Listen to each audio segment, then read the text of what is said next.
Magandang araw sa inyo mga kabayan. Tunghayin niyo rin aking bagong video ang aking papakita sa inyo. O bagay na may nakabili ng crispy pata doon sa JB's Grill na napakasarap. Ay hindi ko naubos.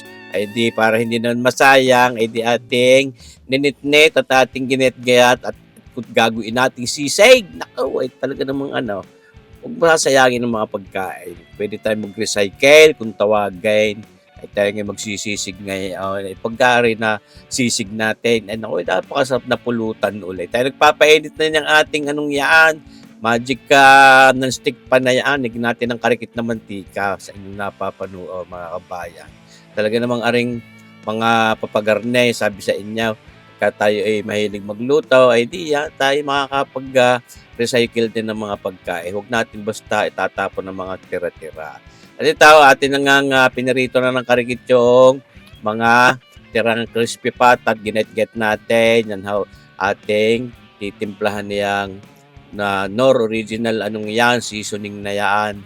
At yun ay talagang pag wala parang hindi masarap. At lalagyan din ng paminta, mga kabayan. Tunay kayo, aring may pag naluto, maraming mapapasaya, sabi ko sa inyo. Tunay na mga kakarikit na lang aray, pero aray isang haplasan din sa sizzling plate. At di pag napahayin sa barikan matutuwa naman ng babarik. Lagyan natin ng karikit na asukal, mga kulang-kulang isang kutsaritang asukal yaon sa inyong nakitang yung mga kabayan para may tamis ng pag-ibig. At ito, pampasarap yung ating sweet onion na yan, sibuyas. Yan mga kabayan, hindi natin inilahat para tayo may mailagay pang pantapik para may malutong-lutong pa rin sibuyas. At ilang sinasangkot siya lang yung diyan ng karikit mga kabayan. At yan na may mayangay, ihahaplas din natin sa sizzling plate. Di talagang mainit-init at talagang diklapan pag ating inihayin sa hapag ng barikat. Ayaw, mga kabayan. Nakita ko yung aking mga anak, mga kabarkada ay nagiinuman. Yung pulutay, chichiriya, ay inakaw naman. Ay sabi ko aray. Tapos ako may ginawa din yung sinunggaok pa, natira. Ay di, ang kasagpay. Ngayon, nilagyan natin ng siling haba. At napakasarap din sa sisig, mga kabayan. Talaga namang yung ating mga papagayang luto. Yan original ng mga luto ng mga Kapampangan, yung sisig na yan. Yan pala kaya tinawag na sisig yun yung sistema ng pagluluto. Sinisig, ayan mga kabayan. Kaya kahit na anong mga karne o pwede mga atay balunan ng manok, pwede din sisigin. Kahit tuna, pwede rin sisigin. Ayan mga kabayan. Lagyan natin ng karikit na oyster sauce para may linamnam. Kahit hindi tayo magbitsindi yan. Pag may mga gayang oyster sauce sa mga sangkutsahay na, ito na yung nag-aayaya, sarap. Pag nalagyan din, yung siling nga manghang, mahabang yun, manghang din huya mga kabayan. Kaya pwede namang panghangin pa ng hot sauce. Lagyan natin ng karikit na asin para nagsagay, may alat ng karikit. Pero tsatsantsahin at siyempre, mahirap naman pag mapaalat. Yan naman pwedeng bantuan pa at pagka nilalantakan wisik-wisikan ng nor seasoning. Yan sinog na rin natin yung tinara natin karikit na sibuyas na yan, yung sweet onion na yan. Pwede rin kung tayong gumamit din ng red onion na kulay po siya. Purple baga. Yan mga kabayan. Yan, malapit na sa katotohanan at ating hinangunat ngayon ay di ating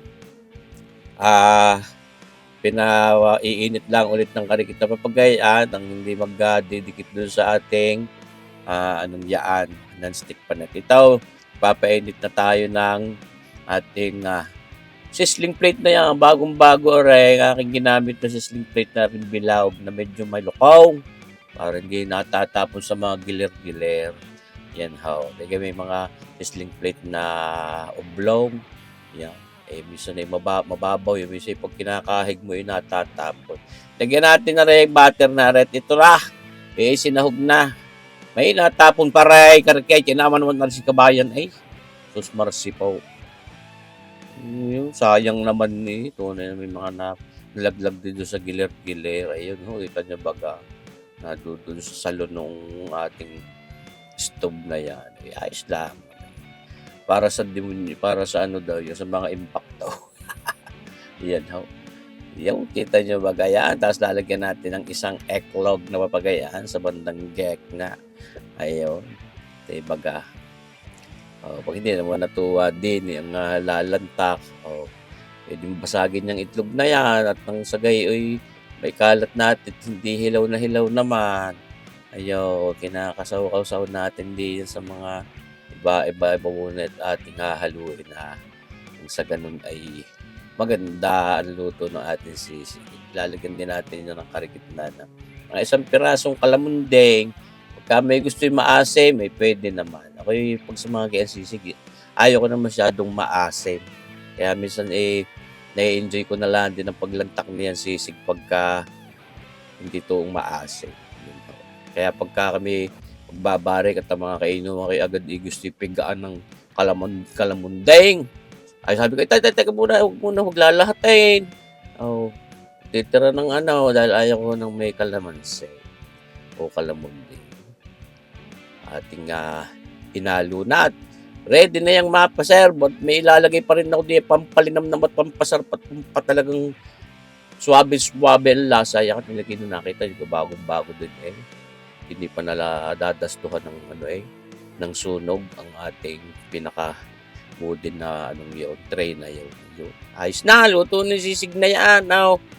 Pag inalagay di yan, mga kabayan. Siyempre nga, sabi ko kanina, di ko, gusto mas masarap pa pwedeng lagyan ng kalamunday, masim-asim, o pwedeng taktakan ng kare-karikit na yung nor seasoning ito, lagyan pa natin na isang siling kung gusto suluhin ang hanghang, pwede ngat-ngatin yun. Pwede naman durugay. At ito na nga, Japanese mayonnaise. Nako, pagsasarap ho niyan sa sisig, mga kabayan. Ako'y naglalaway, susmarsi po, tawarin. Pagkagaroon naman ng pulutan. Di ba gahaw? Nagkayaya, ang sarap. Napakasarap naman ang original na pinanggalingan niyang ating karning iyan ng baboy, ay patayaan, tapos galing pa sa JB's Grill. Ay napakasarap ng crispy pata doon. Number 1 ang crispy pata doon sa JB's Grill para sa akin. Meron silang branch din sa amin, Peredos Compound, Alangilang, Batangas City, at saka doon sa Palyokan. Meron silang event center doon. Kami mga events kayo, di kayo doon magbabaw. At nako, ay napakamura, napakasarap ng pagkain. Salamat po sa inyong panunuor. Arina, nasa bari ka na. Kung pasok ng tuhod. Tsaka kung kakain ha. Kakain na. Pagkain rin, dahil pulot.